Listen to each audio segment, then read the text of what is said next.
संसाधन किसे कहते हैं? परिभाषा क्या कहता है?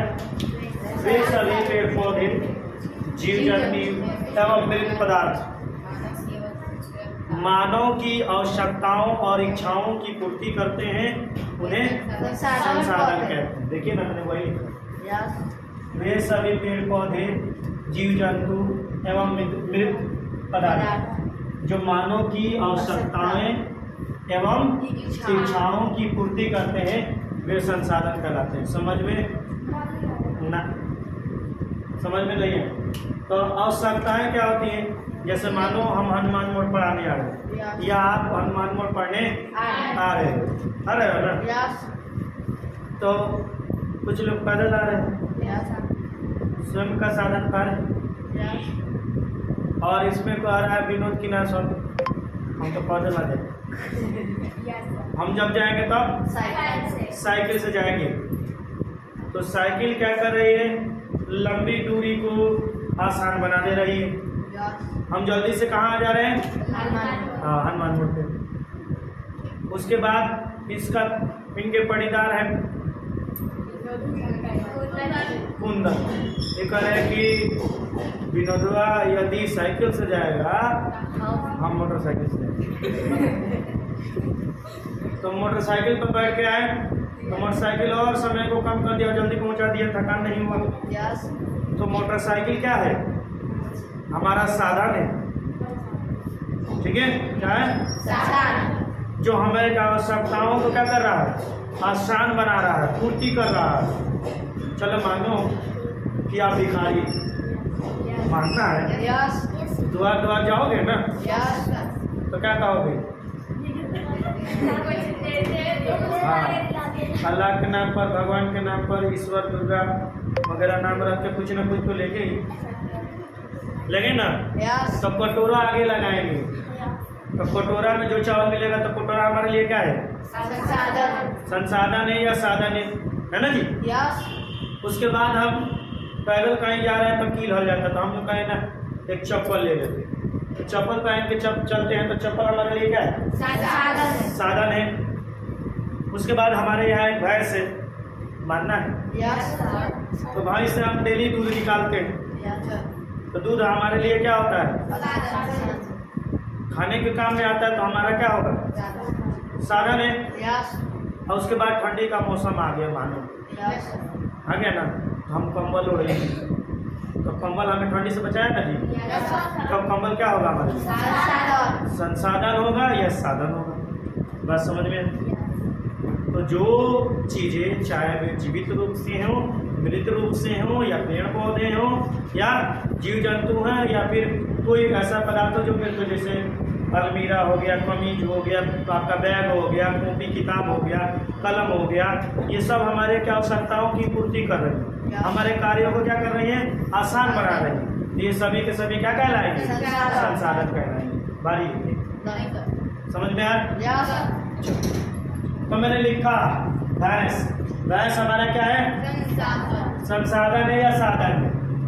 लकड़ी, कटोरा, चप्पल, मोटर बाइक, साइकिल, पंखा, मिट्टी, कमीज, ये सभी हमारे आवश्यकताओं और इच्छाओं की पूर्ति करते हैं और हमारे कार्यों को आसान बनाते हैं। तो इसलिए सभी के सभी क्या होंगे? संसाधन होंगे। क्यों कुंदन बाबू, ये आपका टोपी, ये जो टोपी है ये क्या है? संसाधन है। किस प्रकार का कार्य कर? धूप से बचा रहा है और टकले को, हाँ, बात समझ में आई? तो इसलिए टोपी क्या है? संसाधन है, साधन। कोई डाउट नहीं? डाउट है? समझ गए? तब इतना तो है ऐसा। चलिए आप देखिए, संसाधन मुख्यतः कितने प्रकार के होते हैं? हम बोलेंगे संसाधन मुख्यतः सर 3 प्रकार के होते हैं। प्राकृतिक संसाधन, मानव निर्मित संसाधन और मानव संसाधन। जब भी हम देखते हैं तो 2 ही मिलते हैं हमको, प्राकृतिक संसाधन, मानव निर्मित संसाधन। मानव निर्मित संसाधन को हम कृत्रिम संसाधन भी कहते हैं, कृत्रिम संसाधन भी कहते हैं। ठीक है, और उसका मतलब भी वो मानव द्वारा निर्मित। कृत्रिम का मतलब मानव द्वारा निर्मित। तो चलिए हम एक एक करके तीनों को देखेंगे। पहला है प्राकृतिक संसाधन। तो वैसे संसाधन जो प्रकृति द्वारा उपलब्ध कराए गए हैं वे या उन्हें प्राकृतिक संसाधन कहते हैं। समझ में नहीं है? जैसे आप मिट्टी देखो, आपके दादाजी मिट्टी बनाए हैं ना? कौन बनाया है? प्रकृति ने बनाया है, यानी मानव की बस की बात नहीं है। पत्थर बड़ा बड़ा चट्टाने देखी तो किसने बनाया? प्रकृति ने बनाया है। पेड़ पौधे प्रकृति ने बनाया है। जानवर प्रकृति ने बनाया है। हवा प्रकृति की देन है। जल प्रकृति की देन है ना? यानी कि सिर्फ मानव नहीं बनाया, प्रकृति ने बनाया है, प्रकृति ने उत्पन्न किया है। तो ये सभी के सभी हमारे इस्तेमाल में आते हैं ना जी? मिट्टी, आज ईंट बना ले रहे हैं, अपना घर सजा रहे हैं, यानी घर बनवा रहे हैं। मिट्टी से हमने क्या बनाया? ईंट बनाया। फिर जल पीने के योग्य में हमें आवश्यकता की पूर्ति कर रहे हैं। वायु ले रहे हैं शोषण के रूप में, या फिर बहुत सारे ऐसे वायु हैं जिनका प्रयोग हम लोग क्या करते हैं आवश्यकता के लिए। जैसे क्लोरोफ्लोरोकार्बन CFC भारी गैस होता है। आप ACUC का नाम सुने? हाँ, AC में उसका यूज किया। उसके बाद सूर्य का प्रकाश हमें ऊर्जावान बनाता है, हमारे हमें लाभान्वित करता है। उसके बाद जानवर देखिए, मुर्गा जानवर तो नहीं है परंतु जीव जंतु में आ जाएगा। तो देखिए उसका बोटी बोटी काट के खा जाए, हमारी आवश्यकताओं की पूर्ति कर रहा है कि नहीं कर रहा? तो और उसके बाद बकरा देख लीजिए, बकरा है। उसके बाद भैंसा देख लीजिए, वो नहीं खाएंगे मगर वो हमारे आवश्यकताओं की पूर्ति करता है ना? और बैल देख लीजिए, उससे हम लोग क्या करते हैं? हल के इस्तेमाल में लाते हैं। पेड़ पौधे हैं, इससे फर्नीचर के उपयोग में लाते हैं, इससे ऑक्सीजन मिलता है। तो हमारी आवश्यकताओं की पूर्ति कर रहा है कि नहीं कर रहा है? ये सभी के सभी का होंगे प्राकृतिक संसाधन क्या रहेंगे, क्योंकि ये प्रकृति द्वारा बनाए गए हैं। कोई डाउट है? एनीवन? No doubt. अब आते हैं प्राकृतिक संसाधन के प्रकार पर। प्राकृतिक संसाधन के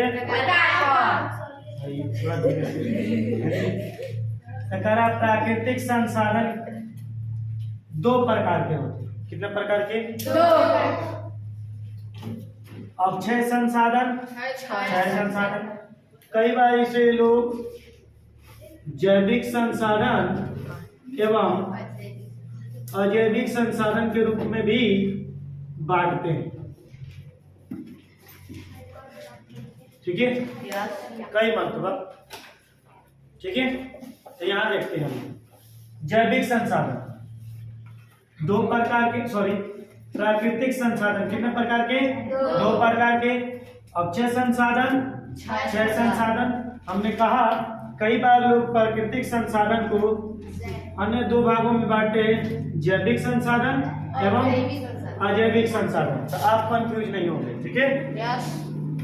तो कह रहा हम बांटे अक्षय संसाधन। अक्षय, क्षय मतलब होता है नाश। क्या हो जाए? नाश।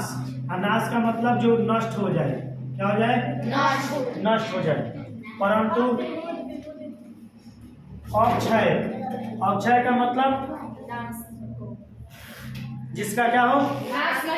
नाश नहीं हो, या जो नष्ट नहीं हो। नष्ट नहीं हो। समझ में? तो हम बोल सकते हैं अक्षय संसाधन किसे कहते हैं? बोलेंगे वैसे संसाधन जिनका नाश नहीं होता है या जो नष्ट नहीं होती है उन्हें अक्षय संसाधन। बात क्लियर? जैसे सौर ऊर्जा। सौर मतलब होता है सूर्य। जो सूर्य से किरणें निकलती हैं, उन किरणों से जो ऊर्जा निकलता है तो वो प्रतिदिन निकलता है। डेली सुबह से लेकर शाम तक उनका क्या निकलता है? सूर्य से ऊर्जा निकलता है ना, यानी रोशनी आती है, रोशनी के तौर पर क्या मिलता है? ऊर्जा मिलता है। क्या ये कभी नाश होगा? नहीं होगा, हमेशा बरकरार है। पवन ऊर्जा, कौन मतलब होता है हवा। हवा की ऊर्जा गतिमान होने के कारण रहती है, तो क्या हवा की ऊर्जा कभी नाश होगी? नहीं होगी। क्यों प्रीति? नीचे लिखा है ज्वारीय ऊर्जा, पानी की लहर, उनके गतिमान होने से जो ऊर्जा उत्पन्न होती है कभी वो खत्म होगी? हमेशा पानी गति में रहेगा तब तक, जब जब हवा बहेगा तब तक, और जब जब सूर्य उगेगा ऊर्जा निकलेगा ही। ये कभी नाश होगा?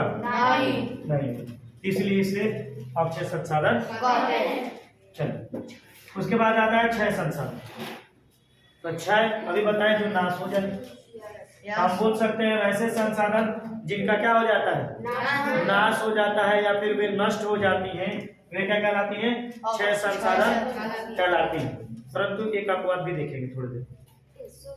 नहीं, इसके अंतर्गत नवीकरणीय संसाधन एवं अनवीकरणीय संसाधन दोनों आते हैं। तो नवीकरणीय संसाधन क्या होते हैं?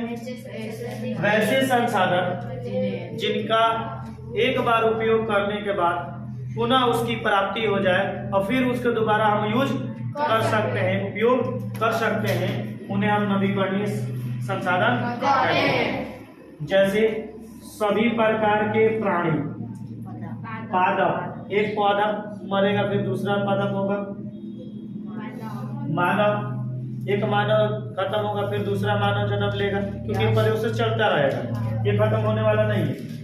वायु खत्म होगी? नहीं, ये निरंतर चलती रहेगी। जल निरंतर रहेगा, मिट्टी निरंतर बना रहेगा, और ऊर्जा ये निरंतर रहेगा। तो ये बनता रहेगा, हमेशा बनता रहेगा।